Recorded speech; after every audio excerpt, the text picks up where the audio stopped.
I had spent years mastering the art of silence, watching people, learning from them, and never revealing too much. To the world, I was just a middle-aged woman living a modest life, working quietly and keeping to myself. Even my own son believed that. He never knew who I truly was or what I had built behind the curtain of simplicity. But that evening, the one at the restaurant, everything changed. What was supposed to be a polite family dinner turned into the night that shattered my son's illusions and stripped my daughter-in-law's family of their fake smiles. When Marcus, my son, called that Tuesday, his voice carried something strange, a nervous hesitation I hadn't heard in years. "Mom," he said softly, "Simone's parents are visiting this weekend. They'd love to meet you. We've booked a table at a nice restaurant." The word nice lingered in the air. His tone wasn't just inviting me, it was warning me. I asked quietly, "Do they know anything about me?" There was a pause. "I told them you work in an office," he said. "That you live alone, that you live simply." That word cut deeper than it should have, as if my entire existence could be summarized in that one adjective. A simple woman, someone to tolerate, not to be proud of. I smiled through the pain and said, "All right, Marcus. I'll be there." When I hung up, I looked around my apartment. It was small, yes, but clean, peaceful mine. The couch was old but comfortable, the curtains faded but soft. Nothing about it screamed wealth or prestige, and that was how I liked it. But that night, something in me shifted. If they wanted to see a poor, unimpressive mother, I would let them. I would play the part perfectly. On Saturday evening, I wore the dullest gray dress I owned, slightly wrinkled, shapeless, something that made me blend into the background. My shoes were worn out, and I left my jewelry in the drawer.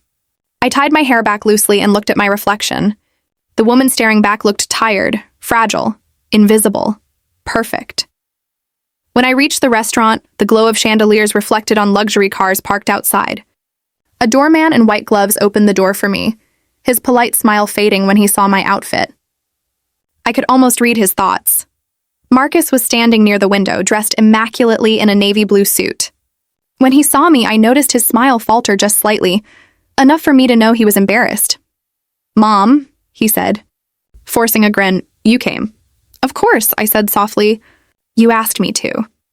Simone stood beside him in a cream-colored dress that probably cost more than my month's groceries. Her hair gleamed under the warm light. But her eyes were restless, uneasy. She greeted me with a mechanical kiss on the cheek. "It's nice to see you," she said flatly, and then she turned to introduce me. "Mom, Dad, this is Marcus's mother." Simone's parents didn't stand up. They simply looked at me the way rich people look at street performers, curious but distant. Her mother, Veronica, wore an emerald dress glittering with stones that caught the light with every movement. Her husband, Franklin, sat beside her, his expensive watch visible under his cuff, as if it had been placed there on purpose. Veronica smiled thinly. "It's a pleasure to finally meet you," she said, extending a cold hand. "The pleasure's mine," I replied, pretending not to notice the judgment behind her gaze. I took the seat farthest from them. No one offered to pull out my chair. No one asked if I was comfortable. When the menus arrived, long, glossy, and written in French, I stared at the page, pretending not to understand. Veronica leaned forward, her smile stretched too wide. "Would you like me to help you choose something? These dishes can be a bit sophisticated." "Please," I said meekly, lowering my eyes. "Let's get her something simple," she said, looking at the waiter. "Nothing too expensive." The words hung between us like smoke. Franklin nodded approvingly. Marcus looked away. Simone fidgeted with her napkin. As the food arrived, tiny artistic portions arranged on giant white plates, Veronica began her performance. She spoke about their travels, their businesses, their hotels abroad. "We're staying at the Grand Monarch," she said casually. "About $200 a night, but it's worth it for the quality." I nodded politely. "That sounds wonderful," she smiled, satisfied. "And you, Aara? What do you do?" "I work in an office," I said. "Just paperwork, small tasks." "Ah," Veronica said sweetly. "Administrative work. Honest living." Her tone dripped with fake admiration. When the dessert came, a slice of cake smaller than my palm, she leaned forward again. "You know, dear, we always believe in helping our children. We paid for Marcus and Simone's honeymoon, the house, everything. That's what family does, right? Support each other. She paused before asking, "Were you able to help them at all when they got married?" I smiled faintly. "Just a little something." "How thoughtful," she said, lifting her wine glass. "Every small contribution matters." Inside, I felt the anger begin to rise. Not fiery, but cold and deliberate. They thought they knew who I was. They thought they could measure my worth in dollars and pity. But they had no idea, and soon they were going to find out. The waiter poured wine into crystal glasses, the deep red swirling like liquid pride. Veronica lifted hers delicately, looking at the color as if admiring a mirror. "This bottle," she said to no one in particular, "is from a private vineyard in France. You can't find it in regular stores. It costs nearly $300. Her husband, Franklin, nodded proudly. "Good wine is worth the price," he added, slicing his steak with surgical precision. I sat quietly, spooning my soup, a small bowl that looked more like art than food. They hadn't even asked what I wanted. Veronica had ordered for everyone. Every few sentences, she threw in a comment meant to sting, disguised under politeness. "It must be hard living alone at your age," she said. "Do you ever get lonely?" "Sometimes," I replied softly. "But I keep myself busy. I work. I read." "Oh, that's nice," she said with that same sweet poison smile. "You must enjoy simple things. That's good. Not everyone is meant for luxury." Marcus clenched his jaw. Simone stared at her plate. I just smiled, letting her believe she was winning. People like Veronica talk too much, and when they do, they reveal everything. She continued, "Franklin and I worked very hard, you know. Now we have investments across 3 countries. Real estate, stocks, businesses. We built a good life." "That's admirable," I said. "You must be proud." "We are," she replied quickly. "We gave Simone everything, best schools, best travels. We didn't want her to struggle like, well, some people have to." Her eyes met mine for a fraction of a second, a dart of pity that missed its mark. Marcus dropped his fork. "Mom, are you okay?" he asked softly. "Of course," I said, smiling at him. "This food is quite something." Veronica leaned forward again. "You know, Aara, when you're a mother, you just want your children to live better than you did. I'm sure you tried your best, too." "I did," I said evenly. "We all give what we can." "Yes," she said, sipping her wine. "Though, sometimes love isn't enough, is it? It takes resources, guidance, exposure, connections." "Of course," I said. "Connections can change everything." I let the silence stretch after that. The only sounds were clinking cutlery and polite laughter from other tables. But inside, something inside me was shifting. A slow, calm storm rising. Veronica looked around the table, pretending to fix her napkin. "Franklin and I wanted to discuss something as a family," she said suddenly. Marcus looked up. "Mom, please, not now." No, she interrupted. "It's important." Her voice softened into false compassion. "Aara, you're a brave woman, truly. You raised Marcus alone, and we respect that. But now he's married. He has responsibilities, and Simone deserves stability, both emotional and financial." I tilted my head. "And what exactly are you suggesting?" She smiled faintly.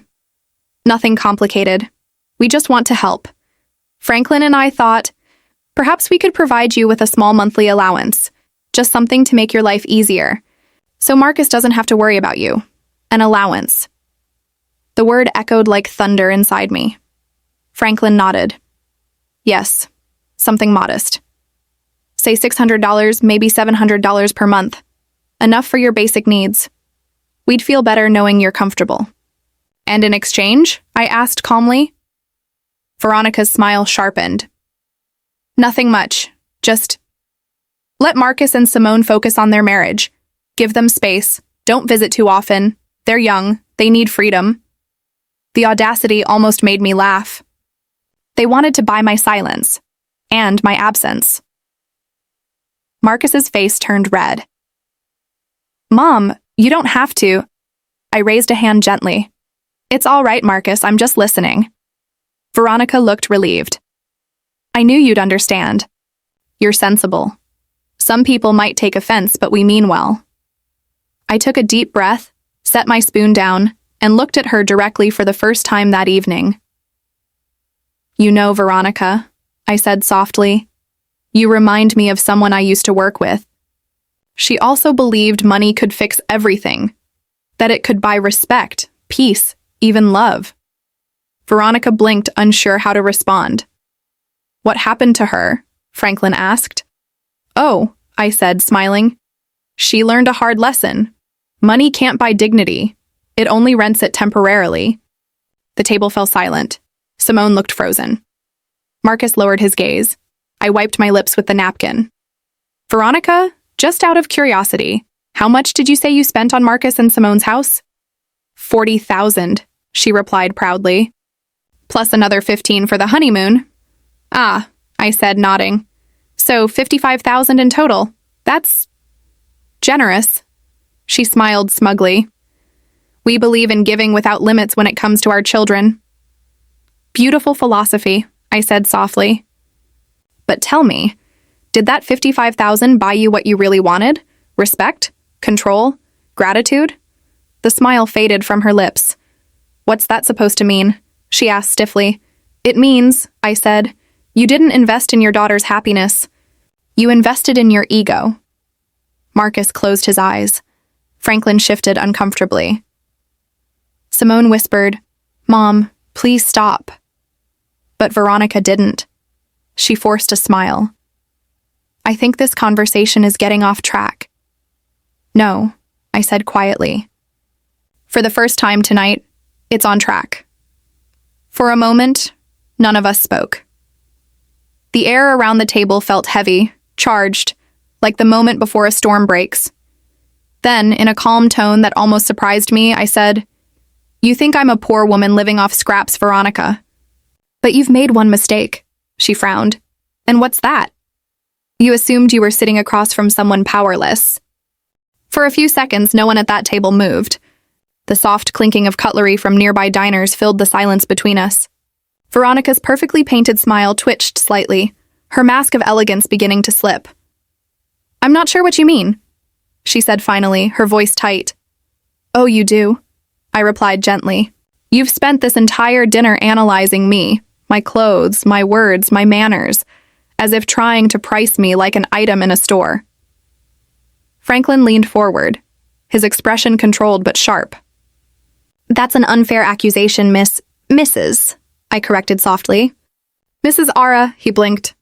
Mrs. Aara, then. I believe you've misunderstood. My wife simply offered to help you. That's all. Help? I repeated, tilting my head slightly. Is that what you call it when you try to buy someone's absence? Franklin's face stiffened.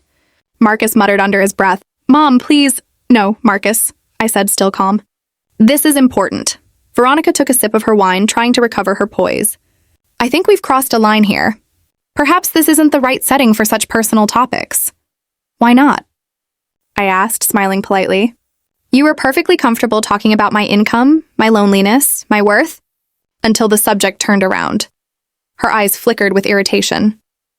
I was just trying to make conversation. Oh, I know, I said softly.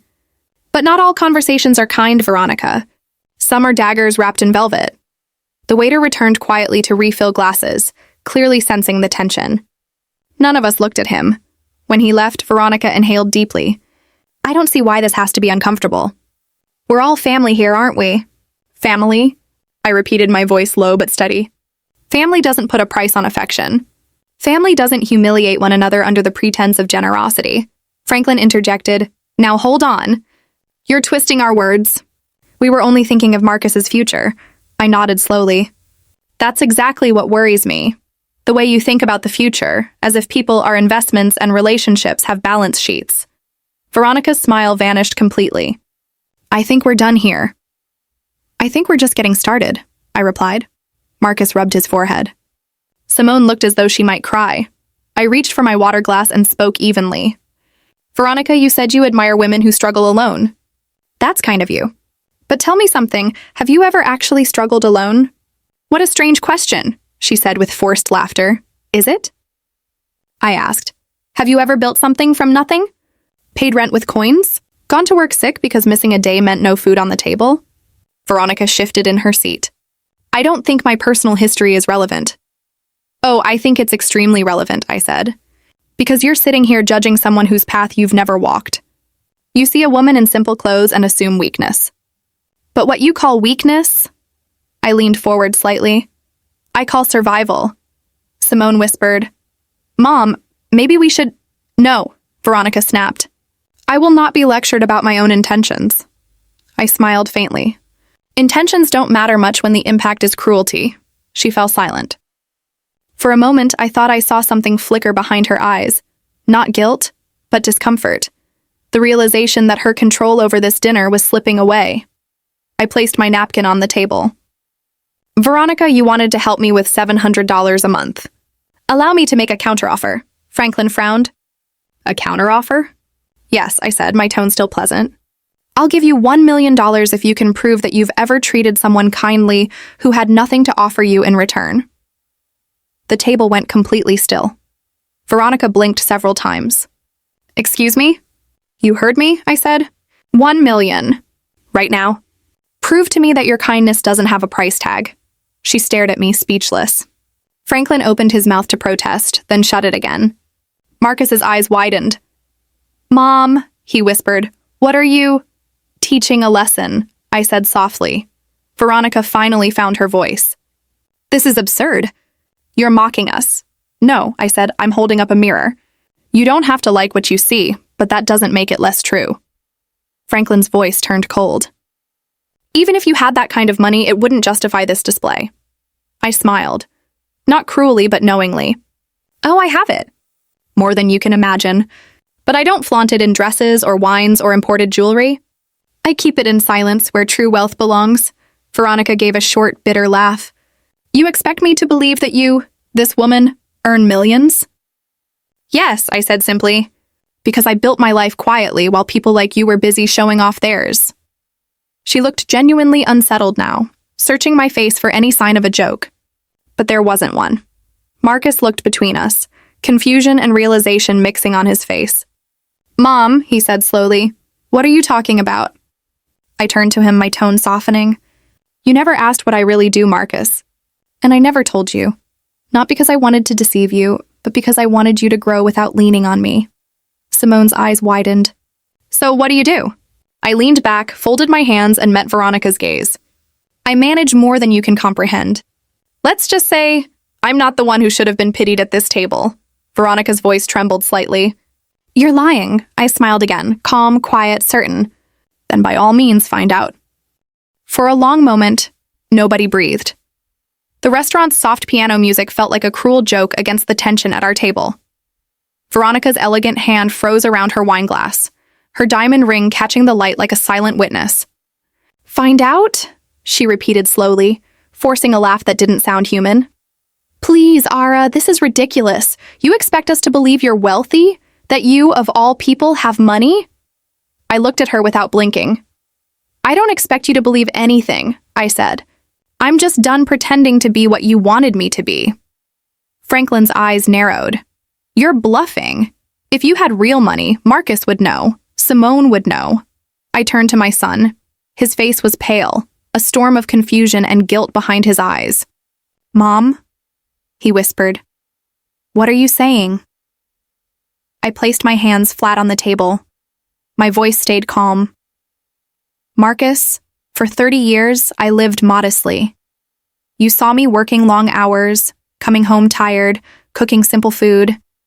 But you never once asked what I did, because I never talked about it. I wanted you to learn value before wealth. Simone's lips parted slightly. So, you're not just an office worker? No, I said softly. I'm a regional operations director for a multinational firm. I manage budgets that could buy this entire restaurant 100 times over. Franklin gave a short, humorless laugh. You're joking. Would it comfort you if I were? I asked. Because the truth tends to make people like you uncomfortable. Marcus was still staring at me as if seeing me for the first time. Why didn't you tell me? He said. I smiled gently. Because you didn't need to know, son. I didn't raise you to admire power. I raised you to earn your own. Across from me, Veronica's expression crumbled. This can't be true, she muttered. You came here looking like a poor woman? I finished for her. Exactly. I wanted to see how you treat someone you think is beneath you. Turns out I didn't have to wonder. Her face turned red, the flush of humiliation clashing with her emerald dress. You tricked us, she hissed. You came here to humiliate us. No, I said evenly. I came here to understand you. You humiliated yourselves. The waiter approached cautiously. Is everything all right, ma'am? Yes, I said, smiling politely. We're just having an enlightening family discussion. When he left, I looked at Veronica again.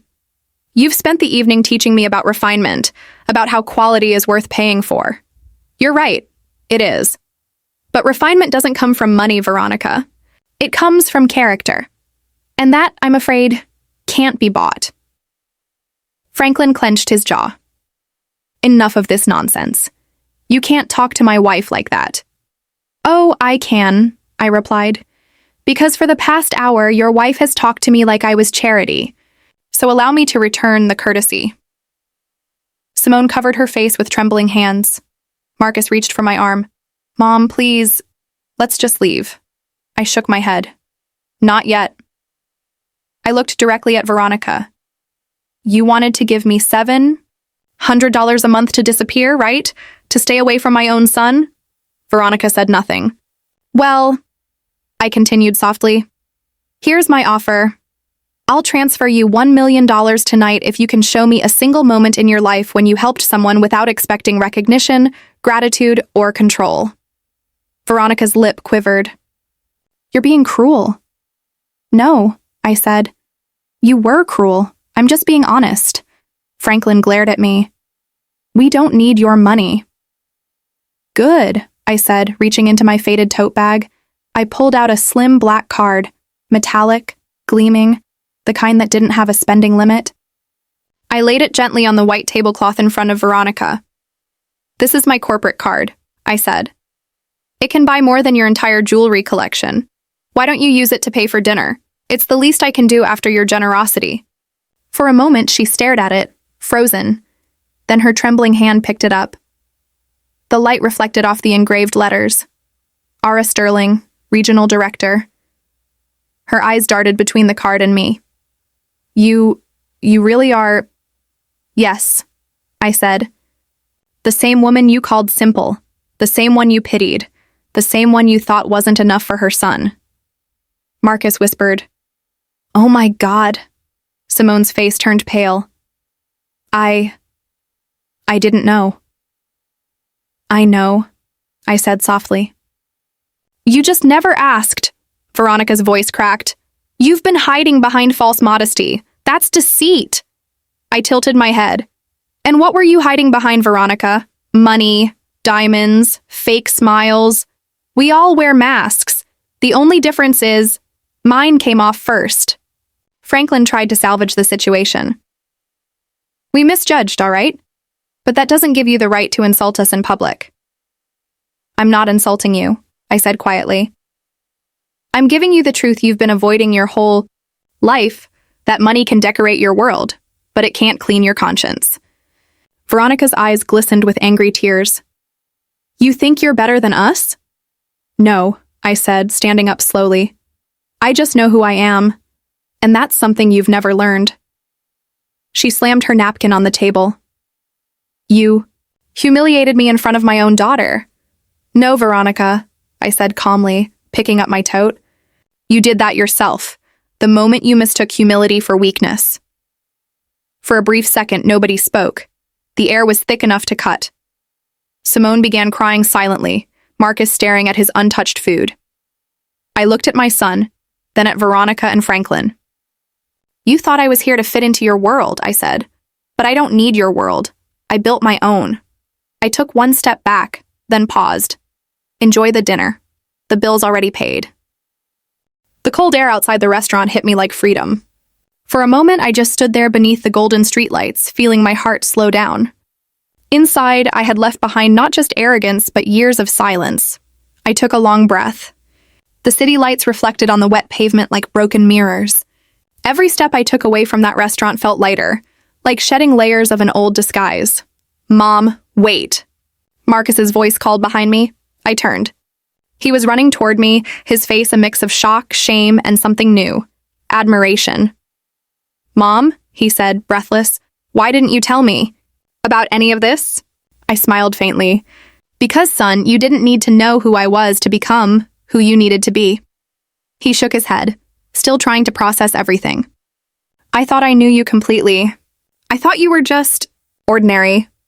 "Ordinary isn't an insult," I said softly. "It's the foundation of extraordinary. You can't build strength without humility first." He looked at the ground. "They humiliated you in there, my wife. My in-laws, they revealed themselves," I corrected him gently. "Humiliation only works if you let their words define your worth."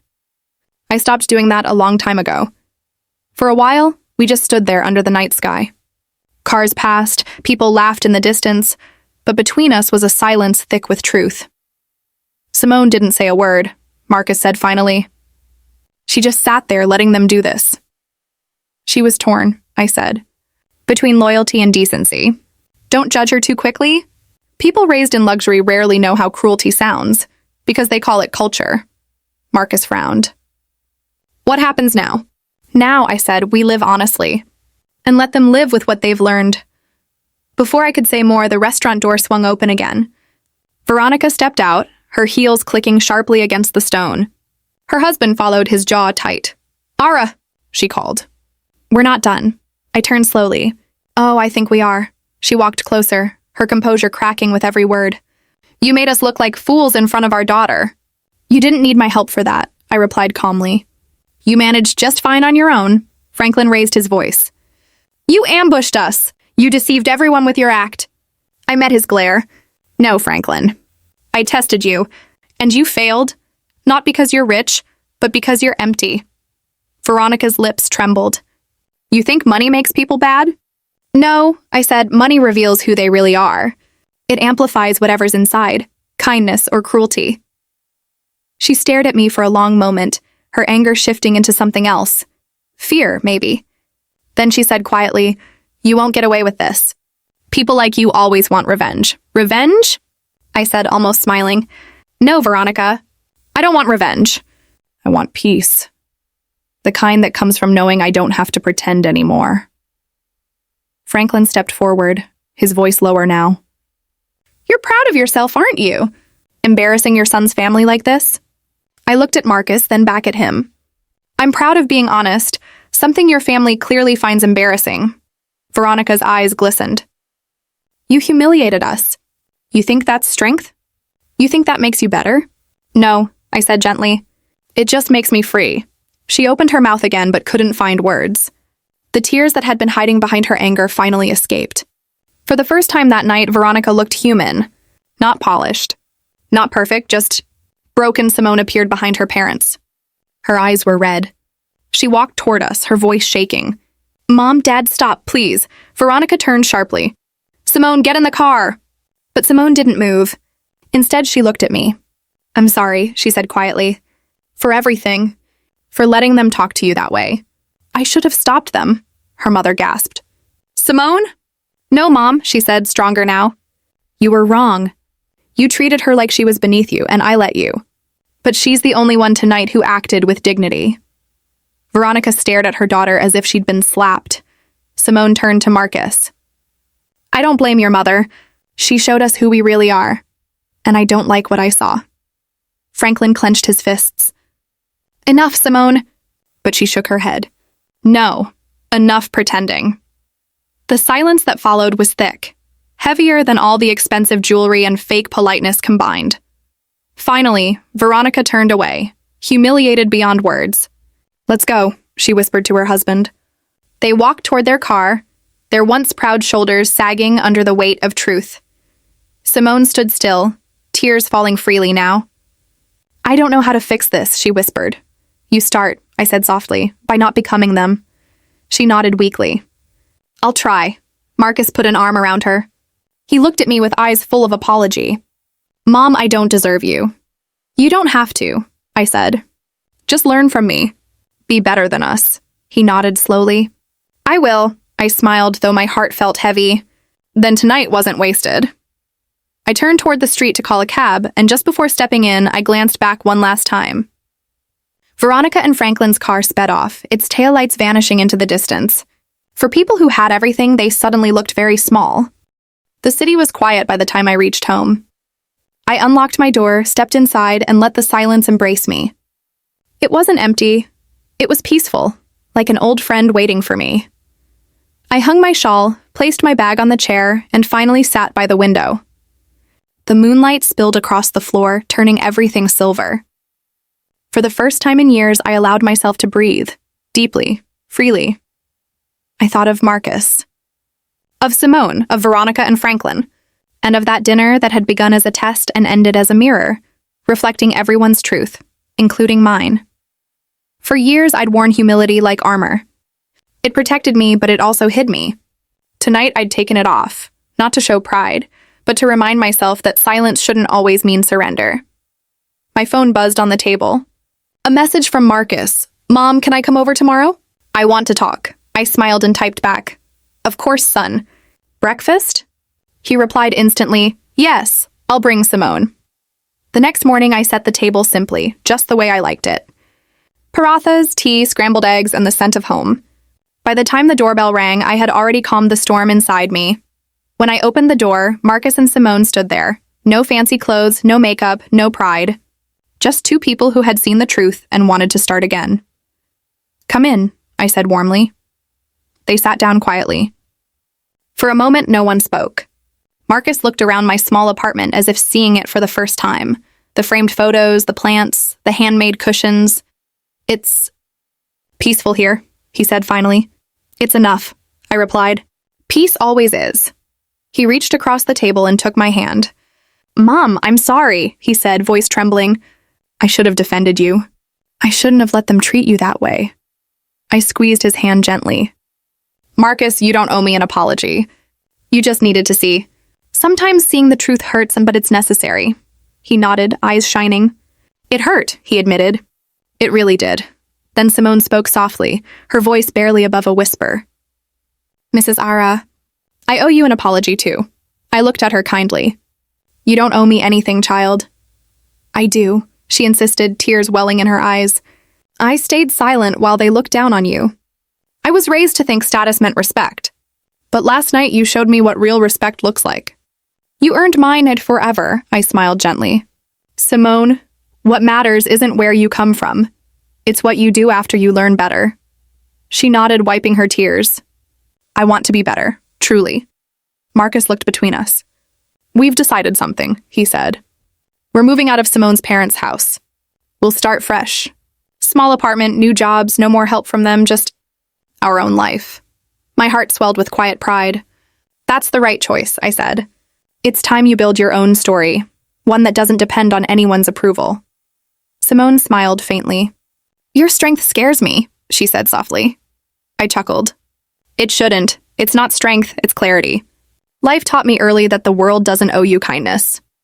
You have to build your own peace, brick by brick." They both listened in silence. After breakfast, Marcus asked, "Mom, do you ever regret living so quietly? Not showing people who you really were?" I thought for a moment. "No," I said, "because I didn't need to prove anything. But last night wasn't for them. It was for me. I needed to remind myself that I hadn't disappeared, just chosen not to shine." Simone's eyes softened. "You taught us more in one night than money ever could," I smiled. "Then it was worth it." Marcus leaned back, sighing. "Mom, I was ashamed last night. Not because of you, but because I realized how much I'd started judging people by appearances, too." "You raised me better than that. You learned," I said. "That's enough." The three of us talked for hours. The laughter came slowly at first, hesitant, but soon it filled the room like sunlight. The bitterness of the previous night faded, replaced by something purer, forgiveness. As they got ready to leave, Simone hugged me tightly. "Thank you," she whispered, "for not hating me." "I never hate," I said softly. "Hate is just love that's been wounded too long." She smiled through her tears. "You really are the strongest woman I've ever met." After they left, I stood by the window again, watching them walk away hand in hand, humbled, united, different. A week later, Marcus called. His voice was light, almost cheerful. Mom, Simone, and I found a new apartment.